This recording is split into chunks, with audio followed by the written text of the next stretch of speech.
Have you ever wondered what impact racism, white supremacy has had on black people? Well, that's what we're going to talk about today. So let's get to it.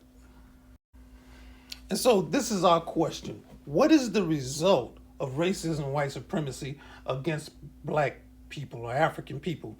And the answer is simply this: a cultural identity crisis.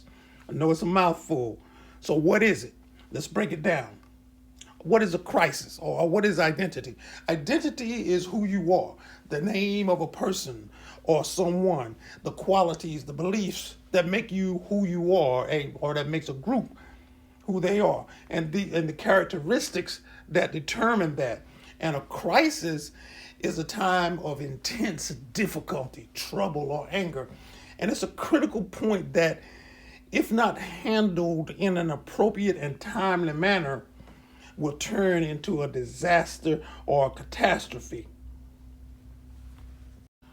So to pull those two things together, essentially what it's saying is that black people, African people, don't know who they are. And that's by design. And that serves a purpose for someone else, not African people. And so as long as we're in this cultural identity space, we will continue to be like a rodent on a wheel, doing a whole lot of stuff but going nowhere. And that's been the situation. So people wonder why we don't have unity, why we can't do this and so forth, because you're confused about who you are. Confused people do confusing things. So the cultural identity crisis represents confusion and dislocation. And confusion is simply a state of being unclear about something in your mind. And in this case, confusion about who we are.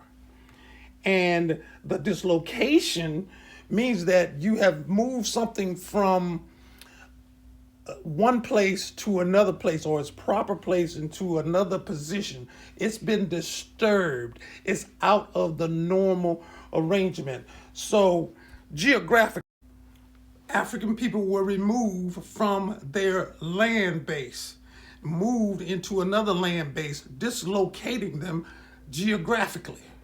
But what is often overlooked is that what resulted from that was a mental or psychological dislocation, a dislocation or a removement from ourselves.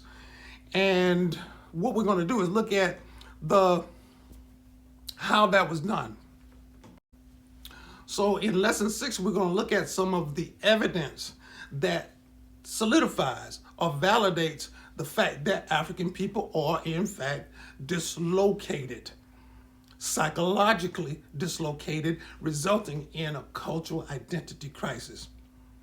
And that's a piece of the puzzle. Let me know what you think in the comments.